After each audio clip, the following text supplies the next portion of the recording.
Evening, gentlemen. Good evening. Cyclone. How well doing? Pretty good. Josh was in here about an hour ago, hour and a half. Had to go. Who, Josh? The satellite guy. What the? Satellite guy. What was he saying for himself? Has he Yeah. presented his official apology to the room yet? I don't think he made it official, but Well, I demand an official grovel. that'd be entertaining. So I might extract that from him the next time he's in.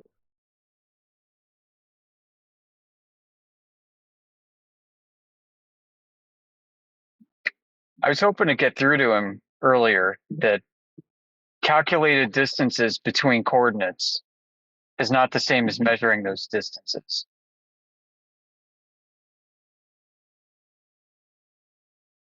I can't imagine that he doesn't understand that. I know. But he'll make a comment, regarding GPS systems can accurately calculate your distance between point A and B. It's like, well, how do you know it's accurate? Yeah, that's just rhetoric. I think he knows. I think he must know. He's not a dumb guy. Yeah. I kind of wonder if he's secretly troubled by much of this, which is Well, why it he has keeps to be. returning again and again. He literally wouldn't return once if he wasn't. Right. Like, there's a reason, like, guys who are supposedly at the spear's tip of globe technology and activity want to spend their time hanging out with flat earthers. Like, I'm trying to think how you could change that. Like, I'm trying to think what an analogy for that would be. It's so bizarre.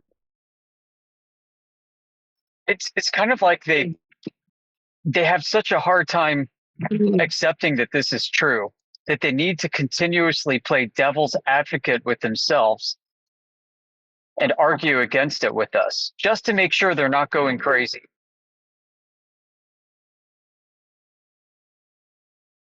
Yeah, I don't know. It's like, I don't really want to, it's maybe not a good example, but it's almost like imagine like a high-end cancer research scientist or something spending all his time hanging out with people that say cancer doesn't exist.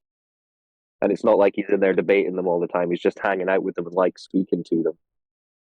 Like on the surface of it, you'd be like, well, why would you do that? Doesn't that infuriate you? Doesn't that? It doesn't seem to. It seems to be more. I mean, it has to be a level of intrigue, because otherwise, that reaction doesn't really make any sense. At least intrigue. You know? Yeah, I hear you. And to the point where he even pays for a vanity license plate that says Earth flat on it. No, no, no. Shut up. Oh, you haven't seen that? Yeah, he's got a Prius. He posted a picture. He's And serious. yeah. All right. Yeah, he's fucked up in the head. Then I don't know.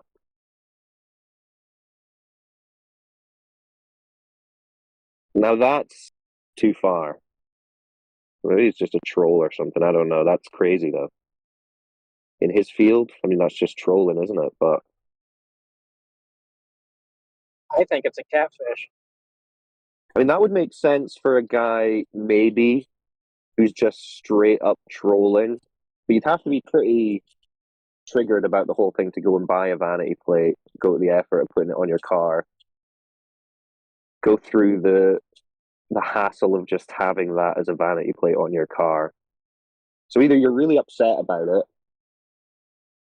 or I don't know. That's a bizarre thing for a supposed globe believer to be doing. I mean, I could maybe see that from someone like McToon or something, just going absolutely crazy and just trolling. Even they wouldn't do that, Right. but that's weird. Why did he say he did that?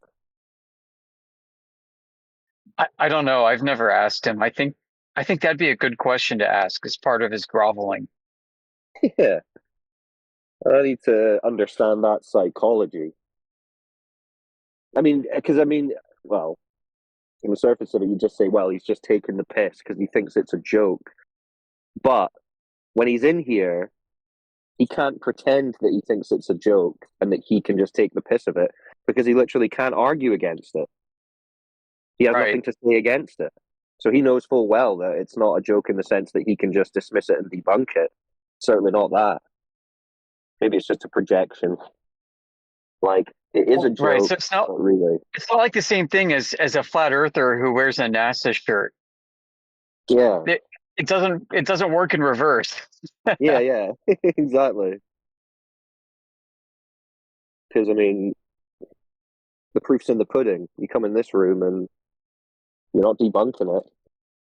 So it's not a joke.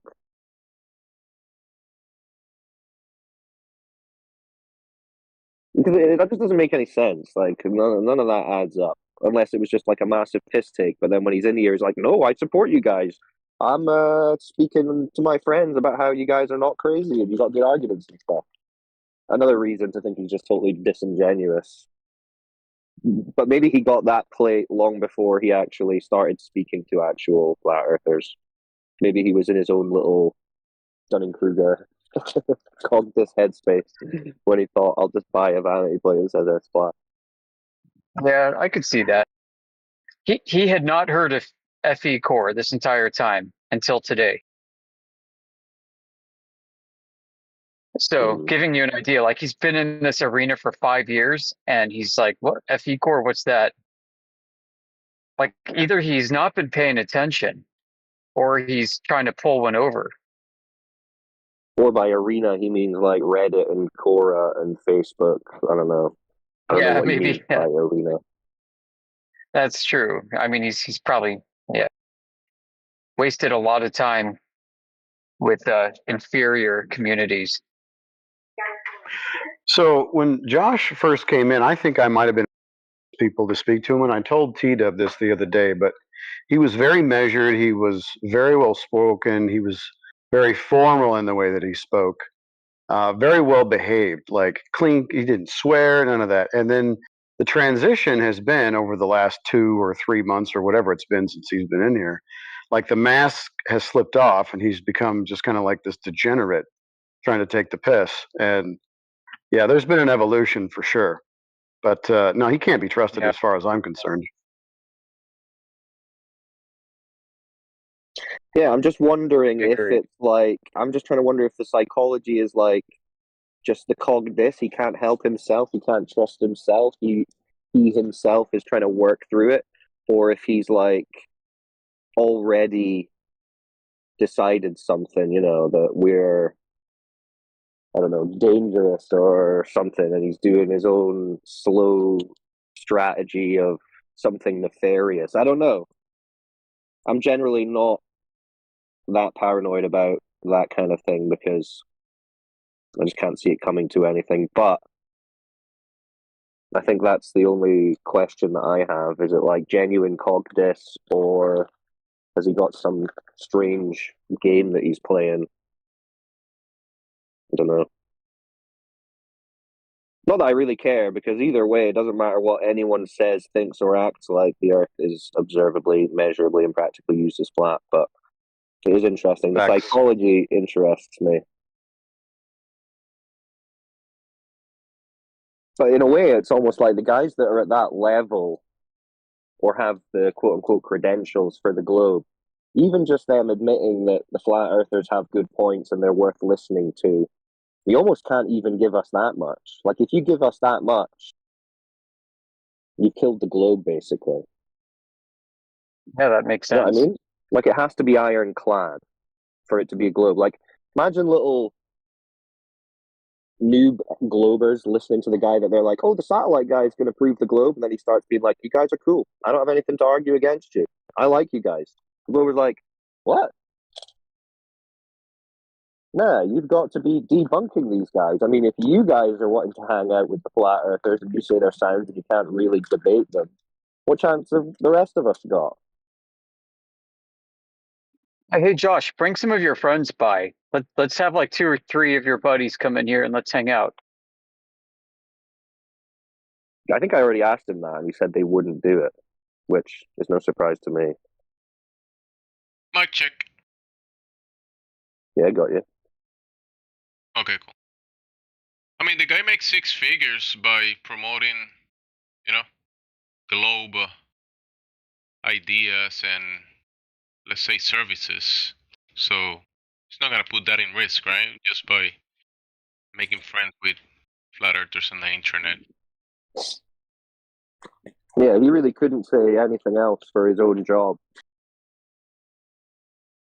Like, I mean, He even says though he his tells his job, friends and coworkers about us, and he represents this idea on occasion at his UN panel. He yeah, works but for no, the but not UN, in I any think, way in the that's past like or something. he can't be doing it in any way that's like, hey guys, we need to seriously look at that, because as soon as he does, either one of his colleagues or someone else is going to try and get him to lose his job. Yeah, that's what I was wondering too. So there's no way to. I mean, even if he understood it and he accepted it, he would have to pretend that he doesn't. Like, he couldn't even have one of those jobs where he can be a flat earther. Even though technically everything he's doing is on a flat earth and doesn't require a globe at all. But the optics of it has to be all globe, globe, globe. Right, and he's always retreated to fallacy of pragmatism each and every time. Yeah, yeah. Well, Exactly. it works. Yeah. Well, you guys You know, get your Amazon spatulas, don't you? There you go. right.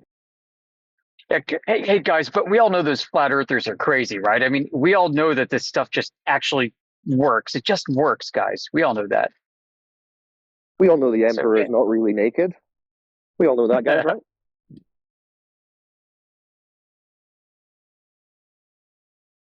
I mean, shouldn't you be a little bit concerned when the best you have is everybody knows it works?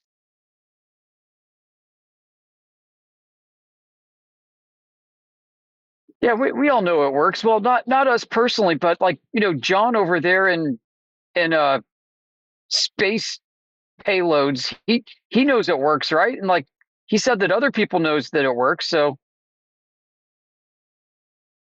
He actually gives us quite a powerful concession, because when I've asked him, when I've like really pushed it, his argument basically comes down to, well, sure, the general public can't know it, but us who are working in the industry in specific roles, we have access to data and technology that allows us to know it.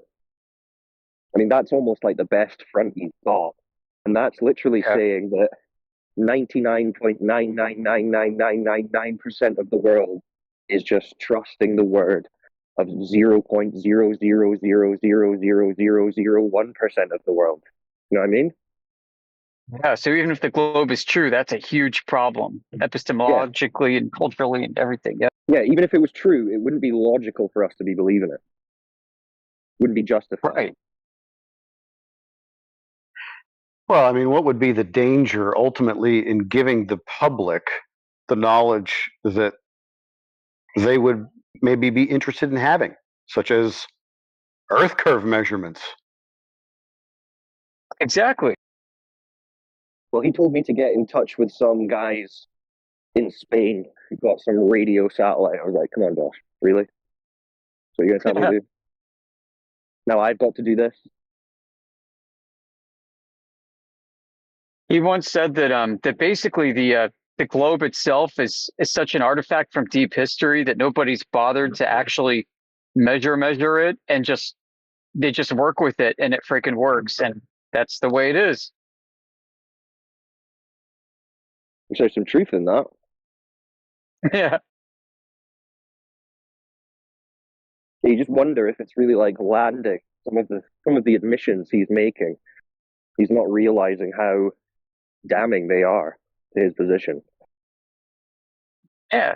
It's like, hey, we assumed the circumference of the globe and we did all these V2 rocket tests and we just got damn lucky because I guess it was true after all that Earth is a globe. Like, he's falling back to, well, no one else knows, but I know, because I'm in this special position.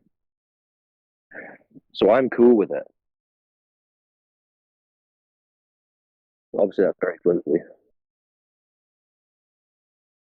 Yeah, and why would I be in such an industry that receives such high profile funding if none of this was true? Somebody's got to know.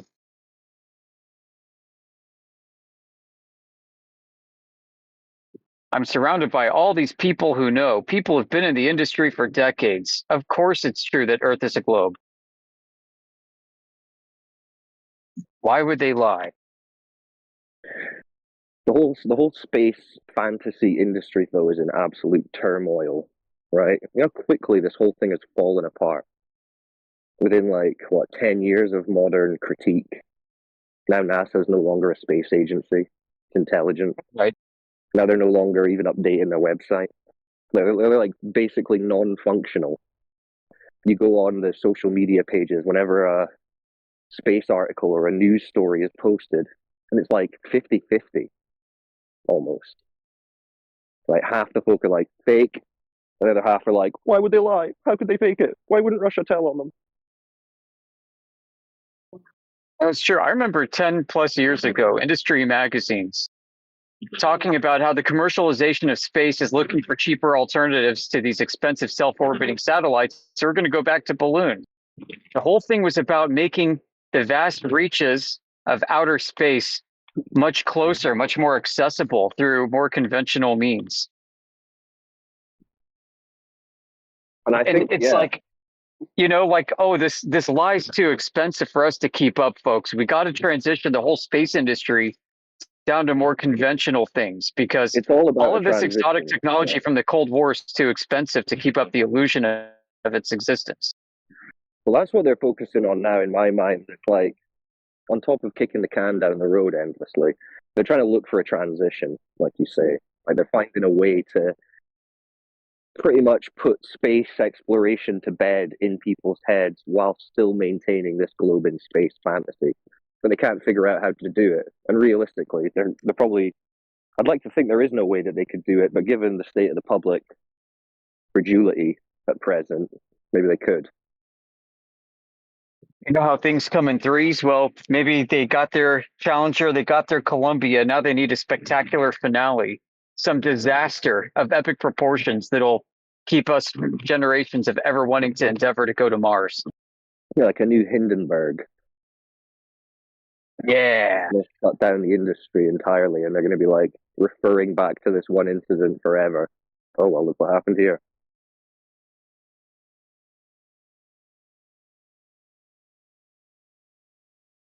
What I like to do on Right. those So threads, I just like to put the comment, "Are you guys figuring it out yet?" Question mark. Nothing else, just that, and they lose their mind.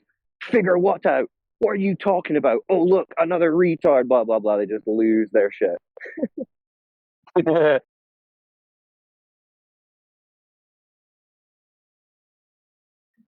I kind of think if we are to get a mega space disaster, that the buildup has to be proportional to the epicness of the disaster itself. So we might be a long way off right now before that happens. They really need to make like Mars trips seem so accessible, the technology seems so mature, and then bang, and then oh shit, we will never go there ever. The thing about the space news and all that thing is though, it's got to be a very clever type of propaganda. It's got to be a type of constant background propaganda. The type that's so present that it's never far away, but at the same time almost not juicy enough that anyone really digs into it. Because in a way, it's like a Barbara Streisand effect, right? It's like they don't want too much attention on this because as soon as you start digging, it all falls apart. So it's kind of like it just has to be very surface level stuff, quick, short little snippets that look like, oh, it's raining diamonds. Oh, let's move on. Like, can't be too juicy. So I don't know if they will try and whip everyone up into a massive obsession over space again, because it's almost like you're rolling the dice too much by even drawing too much attention to it. You just want people endlessly distracted with millions of other things, which is exactly what we're seeing going on. I think it's expensive. They need to pivot, but they also need a story. Yeah. I think a good example of how it's kind of breaking the zeitgeist is that they just had what's his name? Bart Sibrel just had some debate with a actual actor. Did any of you see that? Yeah, I did. It's but for Bart's faults, is he's not a logician at all. That astronaut dude, he looks suspicious as hell. So I didn't watch it, but I heard just a few snippets of it. It sounded like the guy didn't even know what he was there for, and he was surprised Right. that he was speaking to a guy who was like challenging the whole story, which he's probably not used to. Because I was like, why would this guy even agree to this? Then he's like, wait, what are we doing here? What did you say? And I was like, oh, he doesn't know what this is. That's why he's here. All right, I gotta get going. But yeah, I mean that astronaut fell back on some old scripts over and over and over again when challenged, and to me that was a big tell. I'll see you guys later. Yeah, peace, bro.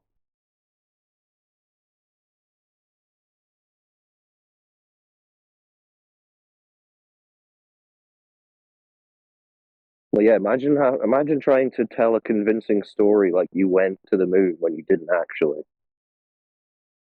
under the scrutiny of the whole internet, at like 90 odd years old. These poor guys. Feel for them.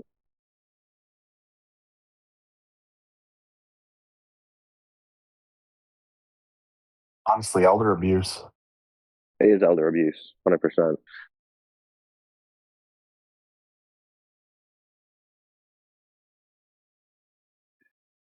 And very few people know that the ratings for Apollo 12 were pretty abysmal compared to Apollo 11. 60 to 70% lower. Oh, really? Yeah. That's interesting. Probably because people saw Apollo 11 and went like, well, that looks like crap. I mean, the same thing happened with what was it, the DM2 mission in 2020, when it was the first time that SpaceX had used the Falcon 9 and Dragon capsule to launch astronauts to the ISS.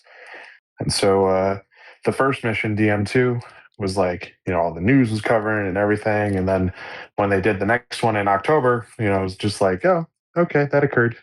No one really paid attention or watched. Yeah, see, that's what I'm talking about. That's kind of how they want the propaganda to go. Get a bit of excitement about something, but it's nothing really groundbreaking, just moves the needle slightly. And then it's just, people are just bored of it. And it's just background noise. It's almost more effective to be background noise in terms of its acceptance in the public than it would be to really shove it into people's faces. Oh, I'm excited.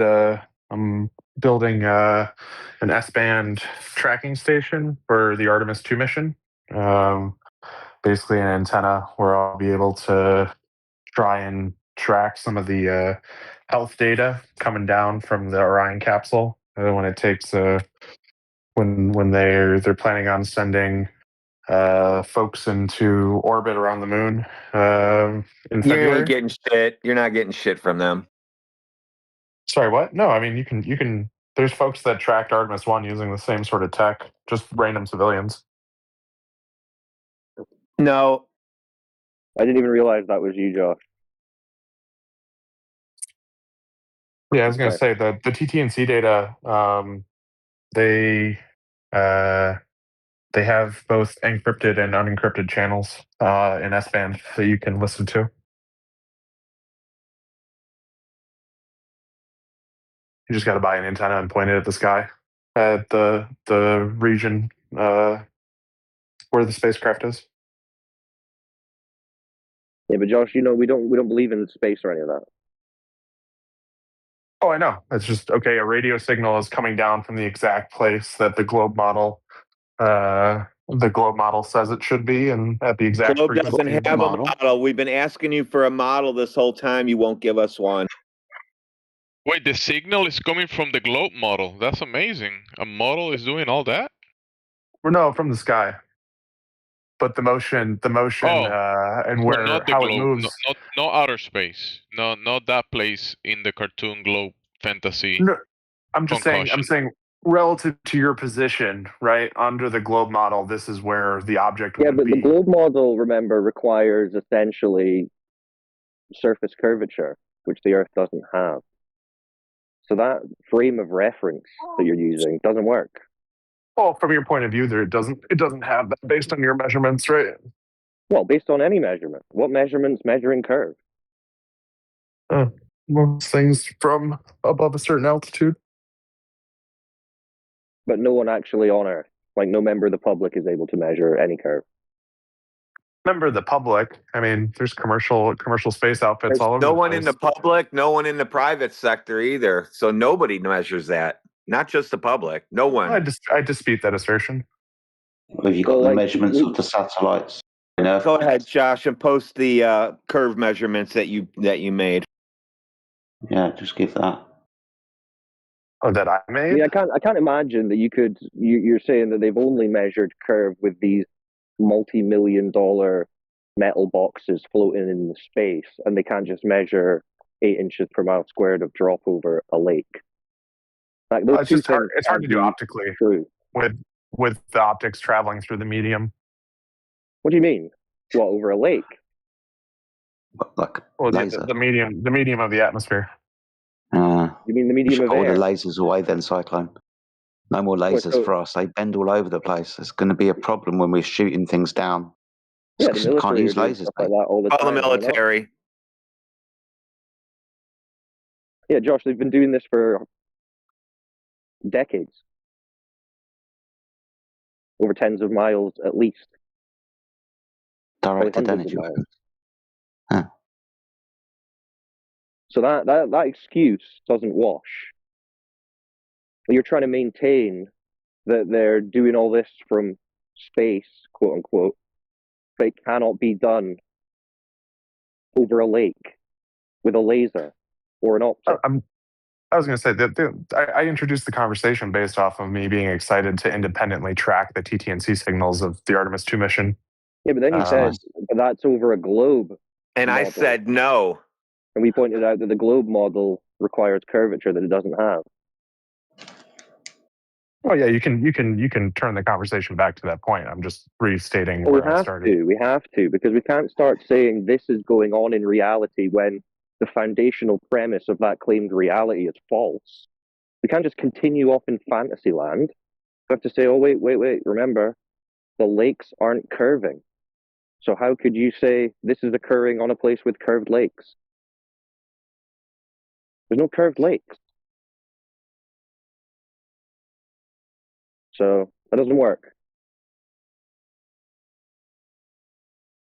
Sounds cool, though, getting signal from the sky. Does, doesn't it? My heart's a little bit broken. We can't use lasers on the floor. Shit. Lasers are cool. To me. Lasers are cool. It's my job every day, man. Okay, cool. They really tried to complicate the laser. I thought you built satellites, not lasers. Maybe puts lasers in satellites. Lasers on the satellites, man. Or do you put sharks? Do you have sharks with laser beams attached to their heads? Nah, no underwater lasers, unfortunately. All of that refraction, right? Yeah, we don't like doing medium stuff. It's not just the lack of curve, though, Josh, as well, remember. It's the fact that having a little gas pressure system in a giant vacuum doesn't work according to natural law. That whole thing just doesn't make any sense. I mean, just dispute that assertion as well. Okay, well, could you show us a little gas pressure system within a giant vacuum with no physical containment? In order to dispute what I said? Continuous curve and asymptotically approaches zero. Come again? There's no termination, altitude. It just asymptotically approaches zero. Yeah, but you're claiming that it's a gas pressure system like we've got here with a higher pressure going into gradiating into a vacuum? Show us that. I mean, once again, you'd have to believe that we could go there and take pictures and measurements for me to provide any evidence for that. So that's a problem. So we just have to believe. I mean, this is a stunning admission, Josh, considering your status in this whole thing, your credentials. You're saying we just have to believe. No, you have to, you know, That's what you said. You have trust to that you're not being believe. lied Yep, to. trust and beliefs. That's all we need. That's what you just said. You said, well, you have to believe that we can go and do X, Y, and Z. All right. So if I don't believe that, I can't Based on the actually evidence know. presented to you. Correct. That's how science works. No, science doesn't just require believing stories and claims. Yeah. No, Science it's does not believing require evidence. belief in unverifiable things. You measure signals, you assume that those signals are trustworthy. Yeah, Josh, this is shocking. You can't be saying that science is just belief and that we just have to believe the globe. You're supposed to be the guy convincing everyone here that the Earth's definitely a globe because you've got Oh, the no, proof. I'm not. I don't have to convince anybody of anything. I just enjoy talking to you all. That's suspicious too. That's weird though, because yeah, like why would you want to talk to us when we just fundamentally don't believe in the thing that you think is going on? Like, why would you want to talk to us about it? Like, you must think we're crazy. I find it educational. Are we I mean, when crazy? Yeah, no, I scammers get paid to definitely push the scam, am a they're little off. when scammers get paid well to push a scam, they're not gonna tell you they're scamming. I'm not even saying that Josh is a scammer. I don't know if that's No, fair. I'm saying the globe scam. Oh yeah. Like, I don't think Josh is wittingly scamming anyone, but you're certainly projecting your desire to believe this story outwardly as if you know it to be true, when in reality, you're literally verbatim telling us that we just have to believe it. We just have to believe that we're doing these incredible sci-fi adventures that they tell us and show us little images of on. Give us no evidence at all, really, just claims in articles, one or two images, easily fakeable. Don't give us anything, and then we just have to believe that. Ignore the fact that gas pressure requires physical containment in all observable, measurable aspects of reality. Ignore the fact that the lakes aren't curving. Disagree with that. Yeah, I know you said that, but then when I asked you for an example or a demonstration, you gave nothing. So it doesn't matter that you disagree. Because I'm The agreeing. demonstration speaks for itself. I'm conceding your stance as far as there is no overlap between the evidence that you could be provided that would change your mind and the evidence that I can produce. Like I'm ceding that point. No, that's a What? bit of a weaselly way of saying you're correct that all the evidence agrees with what we're saying in terms of gas pressure requiring containment. I'm just saying your bar is too high, is what I'm trying to tell you. Well, no, but the Wow. reality is that it wouldn't matter what our bar is. You cannot produce a demonstration of your claim that would then dispute ours. That's what it is. Doesn't matter what you try and dress it up as. That's what it is. A lack of evidence or demonstration on your side in order to That would dispute be what we're believable saying. to you, correct? Fuck. Well, that me. just means it's not demonstrable, not verifiable by the public, which is again just gatekeeping. But your definition of the word public is not, I can say the public is Okay, this so who entire can prove industry it? of Who can prove it? commercial space industry engineers and Who can prove folks it? that are building these things that are not government folks. Well, let's try and narrow it but down. that's Then not the who public to can you. prove it? So who can prove it? Once again, I would make the assertion that the reason that you haven't found any evidence is not because the evidence isn't there. It's just that your, the bar that needs to be met in order for you to be convinced is there's no overlap. So even if I say, You totally dodged the question, Josh. You dodged the question. I'm saying I don't know if there is anybody. Yeah, there is no body, there is no evidence. That's the whole point. It does just rely on pure faith and belief in these stories. We already understand that. I think you're starting to understand that, but you're really projecting the opposite. That somehow we're being unreasonable. We're not. We've just got too high a standard for the evidence. You're not presenting. They're not presenting a single piece for us to have a bar to even compare it to. There's nothing on the table. I disagree with that as well. I mean, Right. Well, what have you they given us to show us that gas pressure doesn't require containment, for example? What have they given us? I mean, you have tons of satellites that are operating with.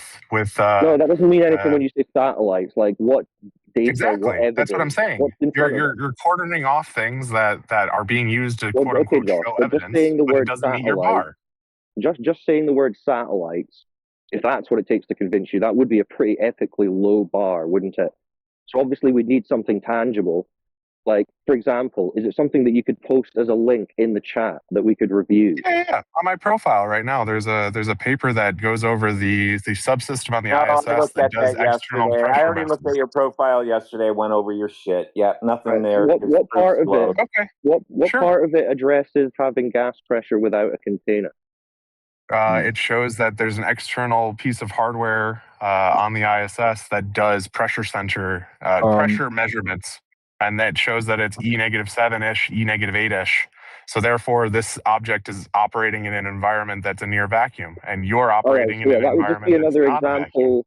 So that would just be another example of a completely unverifiable claim for Once again, the bar is too high. That's 99.999. my Oh, assertion. it's too high. So if it's unverifiable by 99.9999999999999 continues of the population, it's unreasonable of us to say we need more evidence than that. That's what you're telling. Oh no, I'm not saying it's unreasonable. You are. You Right? are. No, not at all. That's I'm what not you're saying it's saying. You're saying unreasonable. I'm just saying the your bar is standard's too too high. high. You're saying our standard's Yeah. too high because it's something that Okay. Sorry, apologies. 99.999% of the world cannot know. Josh, you're just saying that this knowledge is restricted to an ultra elite that we just have to believe and cannot question. That's awful. Anyway, No, I'm I'm going to saying leave you it's guys. the first person observation. Oh, go ahead. Sorry, I apologize. Sorry, yeah, no, I need to get running, but have a good one, bros. And Josh, nothing personal. It's just this is an important topic that we need to be straight Well, there's a about. reason I don't white knuckle over it. I appreciate the candor. So, All right, you have a good night, boys. The I'll listen in, experiment right? was done in space, in orbit. Do you have proof the experiment was done in orbit? So, I mean, Rel was on the launch manifest on one of the resupply missions going up. You have the engineering unit that was produced on the ground, and you have the team that's operating it once it got transferred up to the ISS. You can take a picture of the ISS using a ground-based telescope, and you can do radar ranging off of that to figure out it's actually 400 kilometers away. So, all of those things put together is what I'm saying, right? Science is making making a conclusion based off of evidence that's provided to you. And here's all the evidence. You can make whatever conclusion you'd like off of it. Don't redefine science. What you're telling us is that you have a lot of hearsay, and yes, we reject hearsay as evidence. I mean, hearsay is in public documentation that you can go look at and people you can reach out to and talk to. They're just claims. Yeah, they're just claims. The guy asked a very specific question about, this being verified in space. Don't have any evidence. Again, how do you verify it? That's the question I would put back to you. What would be verifiable? Thank you. That's what we're asking you. From your perspective. Because from my perspective, that evidence is verification. I want to go. Can I go? Can I go to space and check this out? I mean, sure, if you'd like. You just got to pay. Great. Who am I paying? Do you have money? You can contract Axiom Space. It's about $55 million for a ticket to the ISS currently. Okay. So you do have to be an elite then. You have to have elite level money to go to the ISS. That about right? So you're automatically grouping in folks with capital with the elites as far as knowledge? Is that the assumption you're making there? Oh, I take it back. You got to have boatloads of money to even sniff this, right? I'm just saying, it's not, it's not like you have to is that practically, pass some secret club. How come no one's doing this? People do it all the time, man. I mean, Axiom has launched four commercial missions to the ISS in the past 3 years. Okay. And so who am I going to believe that these things are happening? I don't know. Who are you going to believe? That's what I'm saying. I want to figure out where your bar is. The bar is me. I want to do it. Maybe you could sponsor me. I mean, you know these folks. We should get a flat earther on one of these ships, right? One of these rockets and get them up to the space station. Sounds real easy. So So maybe I somebody have should evidence sponsor of. this and just put this to bed. I'll go. I mean, I have tangible evidence within the last year of someone philanthropically sponsoring a quote unquote flat earther to experience something that should only be experienced by a very few amount of people, and then the instant that data was presented that was contrary to things like the Gleason map what was it? or the trip to What was Antarctica, it? man, What about it? or TFE. What about it? I'm just saying, somebody did sponsor a bunch of flat earthers to go on an experience and observe things that should only work on a globe, and then they went and did that, but those people got attacked. Only works on a globe. So you're telling me that the sun being above the horizon only works on a globe? For 24 hours a day, assuming a Yeah. spotlight sun as opposed to Oh, wait a minute. Who here claimed a spotlight sun? I'm sorry. Well, wouldn't you always be able to see it if it's above the globe? Then shouldn't we be able to have a 24-hour Above the sun globe? everywhere? I don't live on a Above globe. the What are you plane. talking Sorry, about? sorry, above the plane. No, I misspoke. who made that claim here? Well, I'm just interested why it wouldn't work that way. Oh, well, maybe you can eliminate a few of the possibilities yourself since you're inquiring. I didn't make a claim about it. But I'm basically just this is besides the point. I'm saying that somebody Besides the point that you created a false equivalence. Yeah, so a false equivalence. I'm talking about going to the ISS, and you're talking about going to a landmass. Good job. 55 million versus 50,000. Good job. Sure. No. I'm just saying. I understand that they're an order of magnitude or two different. So. Yeah. So thanks for bringing up a false equivalence. Do you have anything comparable? 50 million? No, I mean you could go up on a suborbital flight for $250,000. So what? 50K to 250K? Is that close enough for you? Well, Well, once again, we're getting closer. We're getting closer. Who's going to sponsor this? I don't have the money. Yeah, I don't have the money either, man. I'm trying to trying to buy a house. I don't care. So what are we supposed to do then? It's just the hearsay then? No, it's the identification of the evidence that's being provided and identifying where your personal bar is, where what level of evidence can change your bar. Yeah, so numbers on a screen and hearsay, I need a little bit higher than that. That's good for you. You accept numbers on a screen and hearsay. Great, your bar is way low for evidence. Congratulations. Mine's higher. So I went and bought, in grad school, I went out and built my own, satellite ground station, completely independent of any specific, system. It's just an antenna that's tuned to a specific frequency. And then we are able to figure out where satellites are in the sky, and I'm able to downlink data, and it matches up perfectly. So that's where my bar is. All right. So great. Can get that radio, get that antenna, show it to us working, and then what we need to do is we need to go to the satellite and then see if it's transmitting what you're receiving. Can we do that? Well, see, again, your bar is you're alluding to the fact that your bar requires your own five senses directly, and that proxies of that automatically throws things into contention. Yeah, that's terrible to have physical evidence for things. It's a bother, isn't it? I mean, think about it this way though. Go ahead. How do you know that the timing is not pre-distorted? The timing is not what? The timing on the signal is not pre-distorted. Pre-distorted. What do you mean by that?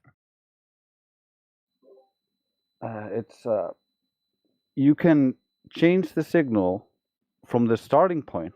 This is how stealth technology in the military works. What's it called? GNSE spoofing. And basically, you can send out a signal to make it appear that you're further away than you are, and you can pick up the observables from the ground, and it can appear to be in a different place than you actually, or where it actually is. Oh, so I'll do you one better. That's the basic stuff that I did during graduate school. Now now that I'm in industry, you're getting the signal back and it's encrypted using the same exact encryption key that you designed into the radio, right? So you're the only person that on Earth who's able to actually decrypt the data that's coming back down, because you're the one who designed the radio and you're the one who has the encryption key.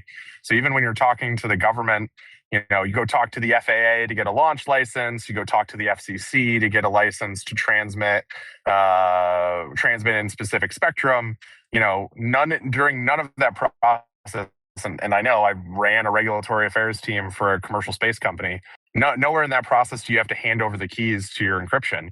And so after the thing launches and you point your antenna at the location in the sky that you expect the thing to be at before right after you get deployed from the rocket, you're able to decrypt the signal and start getting health data back. And you're the only person that would be able to do that. And the only thing that would be able to, give that data to you is your satellite. If I may, Josh, that's not the point of contention here, though. I don't think the term distorted is like having some sort of man-in-the-middle attack that's going to perform some operation on the signal and then relay it. I think it has to do with more in this case because that the source has the keys that you have, or the public or the private keys or whatever that you have to decrypt it. The source itself, when it sends a signal out, right? It's got a timestamp in it. Right. It's more than just the data layer. We're talking about the actual signal itself and tracing it physically to its location. Oh, yeah. Right. Well, so you can get the signal to noise ratio and exactly what the path loss is. Hang on. So Josh, how far away the thing is. But hold on. So that relies on assumptions. There's two things here. Right. So there's two things here, right? If you send a signal and embedded in that signal, there's a timestamp, right?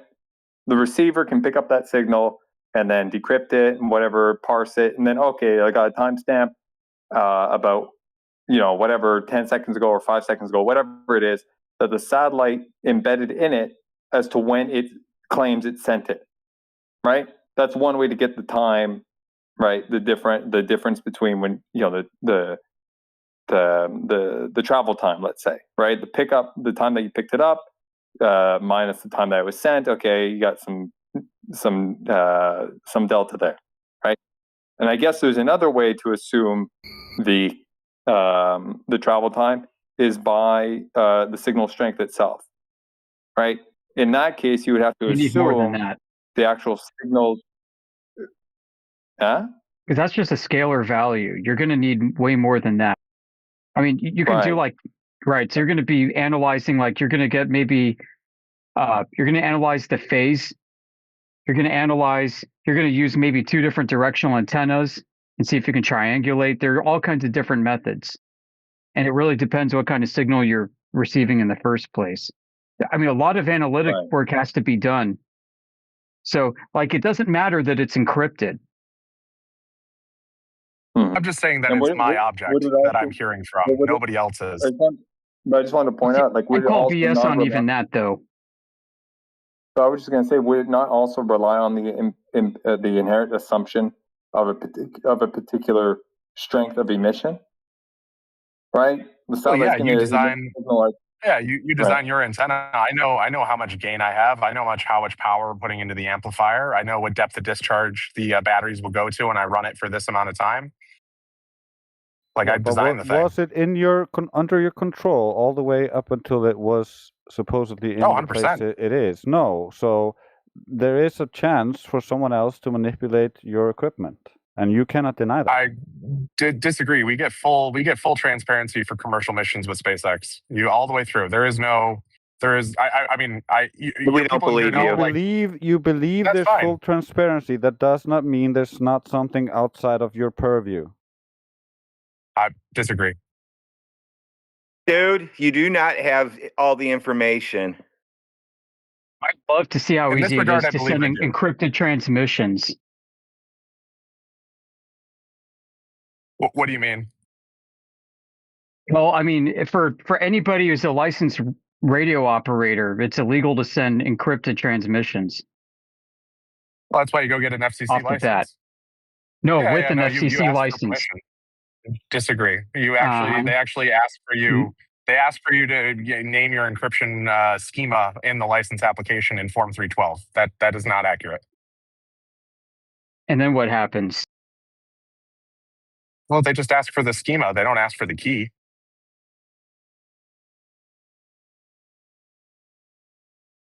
I was going to say, you can look it up. It's How many FCC people have Part the 20. key? Only Okay. only you have the key. Nobody else that you worked with had the key. Not me personally. The ops teams have the key. Okay. Well, there's a break in custody right there, and it's probably not even the main bottleneck. No, I'm saying me as in the organization, right? We're talking like a couple, less than 100 people hanging out in Silicon Valley building a startup. What's the level of your encryption? AES 256. Yeah, it's pretty strong, if not the strongest. Yes, sir. Yeah. That's pretty good. And we're working on. There's an executive order that all federal systems need to be post quantum protected by the end of the decade. So we're that is the floor. We're moving up from there. Well, there's a grand keymaster. Okay. I'd be interested to see evidence of that. Well, it's called the crypto clearance. Yeah, once again, nothing. At least for this level of system, right? This is commercial systems. This is not. Yeah, and the agency that does that has actual keys in their emblem. Once again, this is for commercial systems, right? That's the most interesting. Go get an internet. That's the most interesting because it's the hardest and most difficult to control. But once again, I'd like if that's the place that we go to in this conversation is that okay, it doesn't matter how good your encryption is, we can't confirm that it's actually the object because no. There's this Not saying that. Oh, go ahead. You don't have any knowledge of who has the keys. The procedure's written down, right? It's the ops team. You have no knowledge of who has the keys. Dude, have you ever written standards? Have you ever written standards? What type of standards are you referring to? Like the kind where you give this group of people the standards, and then this group of people over here has other standards that aren't their standards. Have you ever done that? Because I have. Okay, you can appeal to your lived experience. I would love to hear more.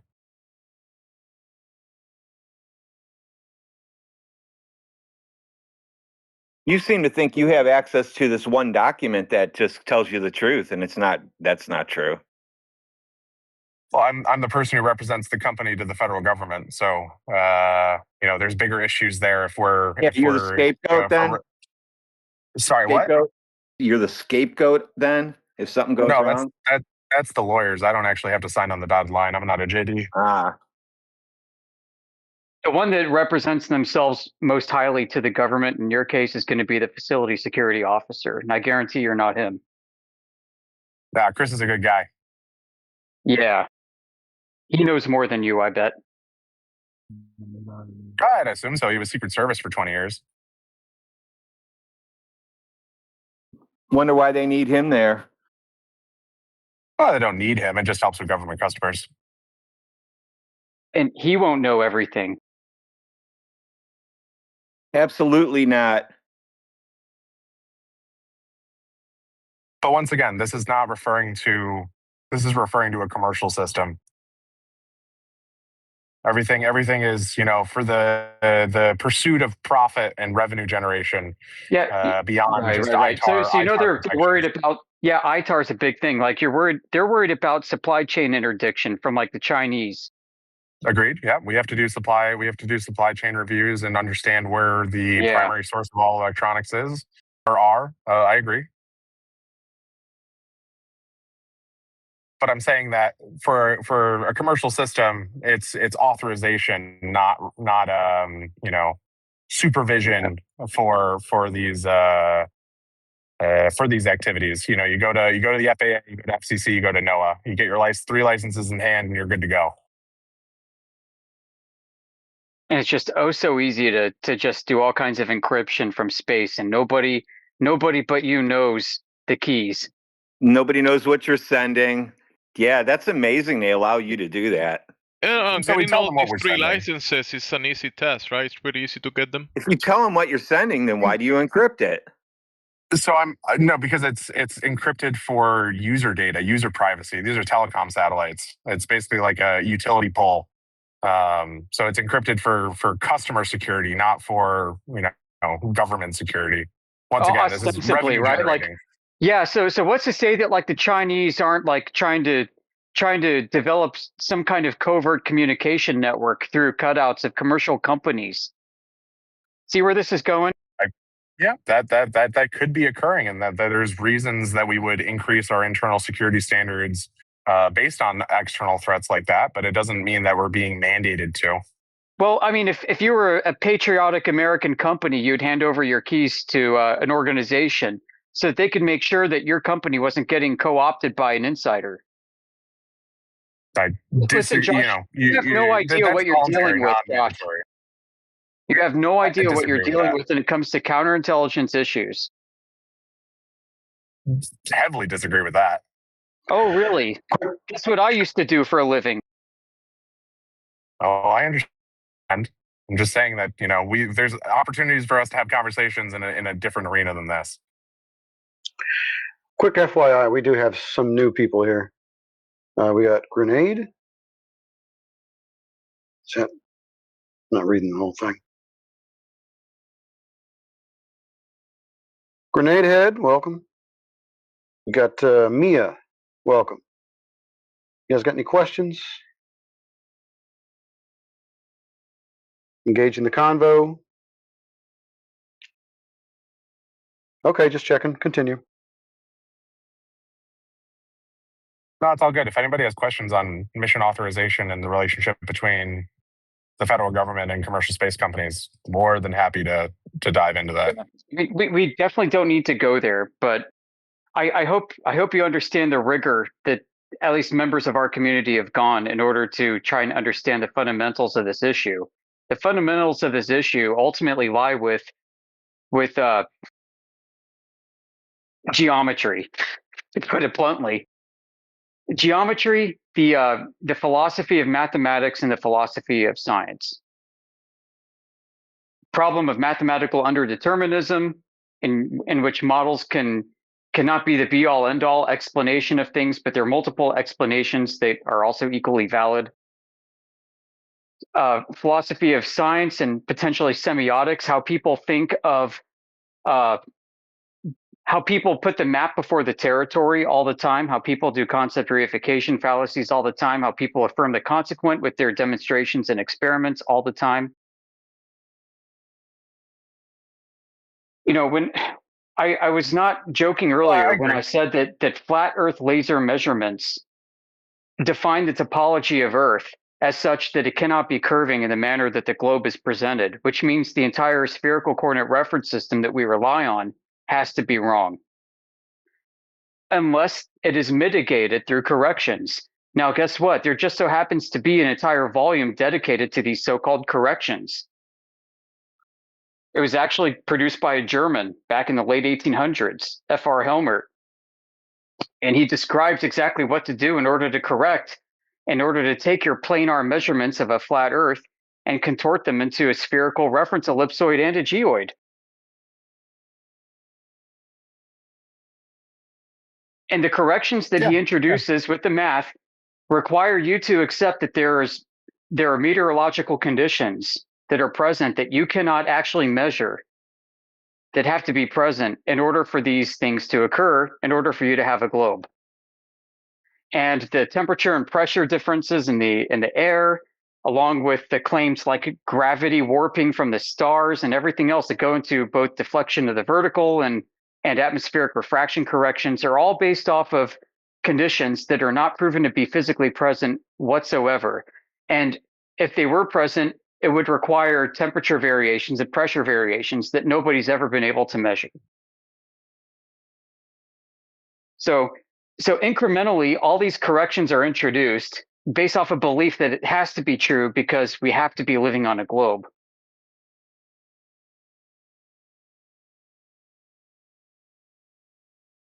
Yeah, no, I can get behind that. What's happened is people believe so much in the globe that they shoehorn all of their physical measurements into it. It shows up in air data inertial reference units that's used in commercial airliners like the 777. It's used also in star trackers. It's used in satellites. It's used in balloons. It's used in boats and even long haul trucks. Everything. It's using GPS. It's in your TomTom. It's in your Garmin. It's in your iPhone. Everything is construed. Everything is twisted and contorted with mathematics. Everything is trying to make the map fit reality. So when you go look at like an FE core measurement where they're shooting a 40.5 or whatever kilometer laser over the surface of frozen water in the dead of winter, and this is done repeatedly over and over again and done in other parts of the world.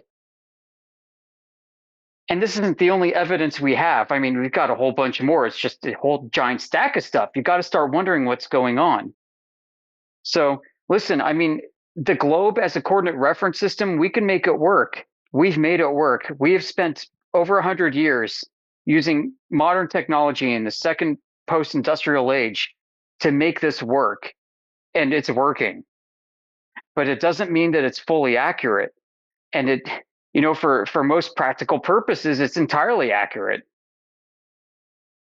You know, but how do you actually measure a distance between New York and Paris without calculating it using latitude and longitude? I mean, these are insurmountable challenges.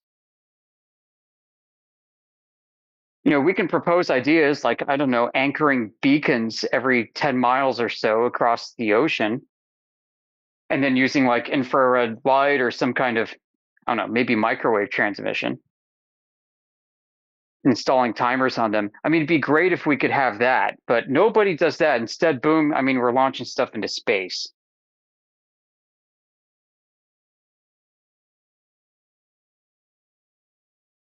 Hey, hopping on mute for a second. Appreciate the candor. I'll be back in a second.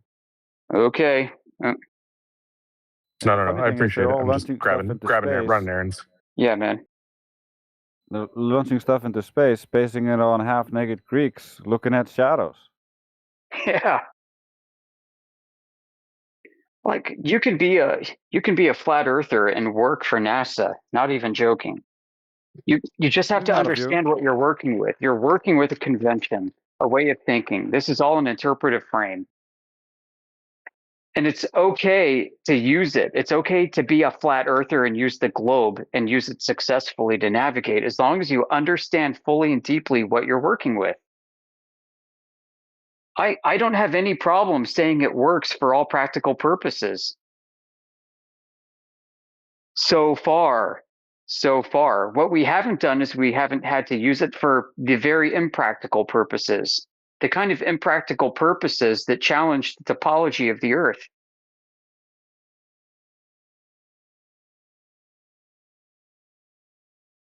You know, there's a gigantic margin of error that's introduced in the fields of geodetic surveying and navigation and so on and so forth. And that's where the globe finds its easy resting place, within that margin of error. And if you endeavor enough to go check, you can actually narrow the margin of error and submit the Earth to a test and find out that the results lie outside of that and that Earth does not comport to a globe. And this has to be done using very precise methods, and it gets very costly and it's expensive to do for many cases, if you want to do it definitively. And now there's some cheap methods you can do, like mirror flashes, and I think those are great. I think those are definitive as well. But the problem is convincing the public that it's definitive. The public likes flash. They like technology. They like sophistication. They like stuff that, like, of the likes that FE Core has done for us. So it's also the ad hoc excuses. Like if you do not account for those variables, if you do not try to somehow get the temperature, the humidity, the pressure, at some intervals between you and the target, that becomes harder for you to argue, and it creates doubt. And so all they generally have to do, and all they generally do, is just say, well, refraction could be happening, therefore it must be happening. But the problem is when we start to look for the refraction itself, like that's why I like the infrared camera arguments, and I like looking at the pictures and looking for the refractive effects. I'm not seeing the effect of light bending around the globe, hugging the curvature, making it look flat, because that would result in effects, and I'm not seeing those effects. Yeah, exactly. Like when I've heard Indio bring up two great points. I don't know if he talks about them that often, but he does. And these two really stuck with me and got me digging and researching. He said, look, if there's refraction, you're going to have chromatic separation. And like, duh, I mean, that makes a lot of sense. Like take a 10th grade physics course and you understand that different wavelengths of light have different optical paths. And then secondarily, if there is refraction happening the way it does, then it doesn't match the geometry of what you see. So what you're going to have to require is you're going to have to require a meteorological condition over the area that you're observing in which the temperature gradient changes from where you're standing all the way out to the horizon and beyond. And that change is commensurate with the rate of change of Earth curvature such that the light happens to unbend itself, and not just at a singular rate, but at different rates, a continuous rate of change difference between your feet and off to the horizon. You have different ray arcs at different rates of change that happen to take a curving surface and producing a flat and stable image. Trillions and trillions and trillions and trillions of conceptual mathematical rays that you ray trace that are all following different rates of change of arcing paths to every point from your eye to that surface. And all of them are being bent by physics, by weather, by something happening in the real world, such that those rays of light produce a flat terrain instead of a curved one. Yeah, And it's to me, basically that's it's yeah, impossible. It's impossible because, like in the example of the black swan, the horizon should be so close that when we zoom into that picture and we take the black swan, that should all just be sky. Like you right. shouldn't see any of that. And so, if the globe was true and the light was bending around the curve and allowing us to see these things beyond the curve, they would be projected above the eye line because they're coming from above, and you see all sorts of floating anomalies, and the horizon would be a sine wave and jiggly all over the place depending on the conditions between you and that point on the horizon. But we don't see any of that. That's well said. And the farther you see, the flatter it is, the greater degree of chromatic separation should be present, which is not evident in anything that we've ever seen. And then you're like, Yeah. okay, let's bust out the infrared. Let's go freaking put this to the test. Because if infrared light doesn't bend as much, then I should be able to see the curvature of the Earth. The geophysical horizon of the Earth should be popping out at me in all of its glory. So I throw it on, and guess what? It looks even worse. Like it's flatter. Like like Yeah, you it see doesn't even look more further. curves. It looks more like what is going on, folks. Yeah, that just destroys it because if there's more refraction and you're supposed to see further, then less refraction should make you see less far. The Yes, horizon should appear to be closer. But what happens right. is you cut through the haze, you have better resolution on those far targets, even though the overall resolution starts dropping fast. Uh, it just allows because of the scattering in the air for visible light is more than scattering of infrared, and that's what allows you to see through that haze and detect things much further away. It just doesn't work on the globe, but I am creating an optical framework that goes into this and explains all of this.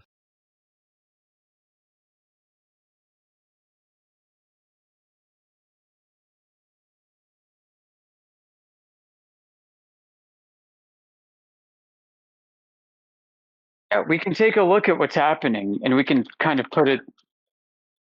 We can start to figure out and properly frame what it is.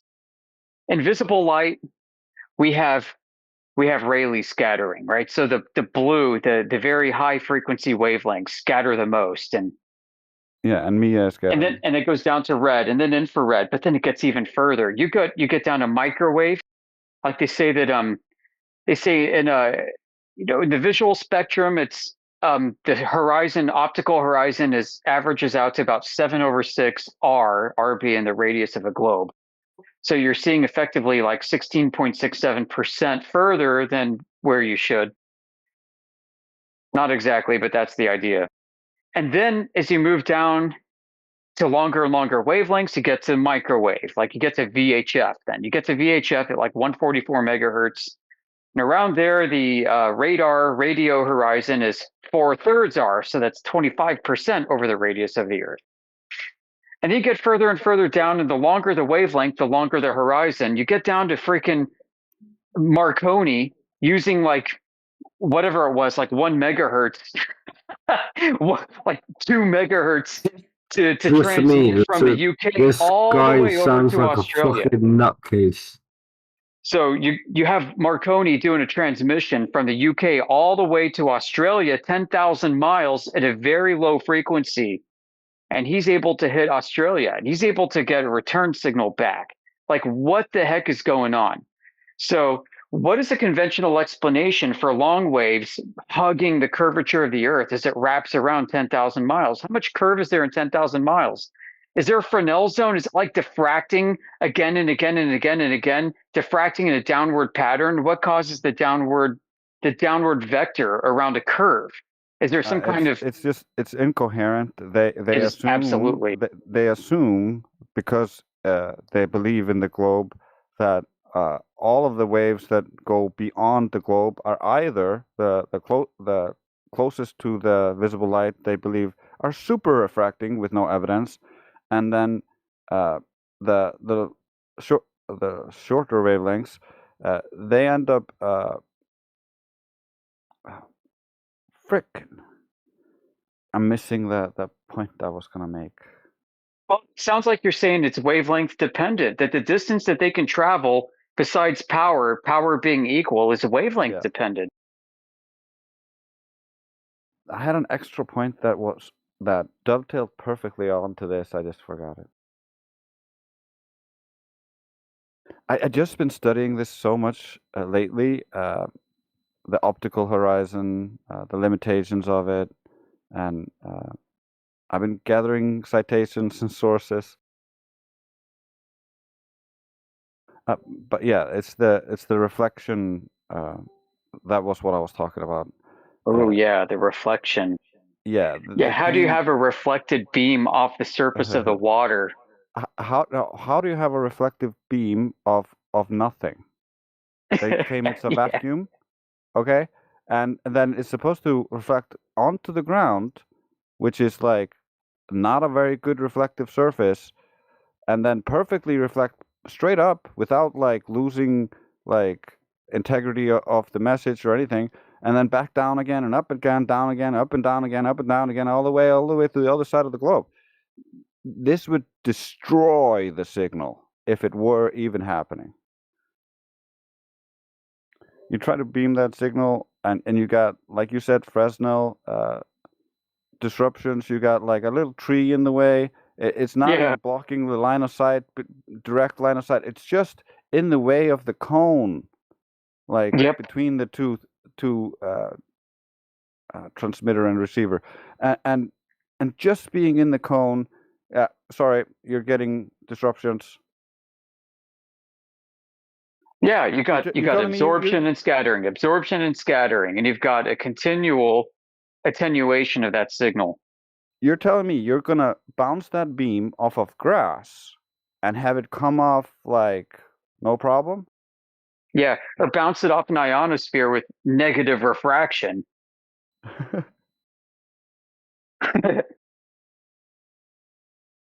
It's crazy. It's so the mental leaps, and it goes back to the point I was making earlier. Like the mental gymnastics people go through to shoehorn their physical measurements of reality into a conceived model of how Earth should be knows no boundaries. I gotta go. I'll talk to y'all later. See you later.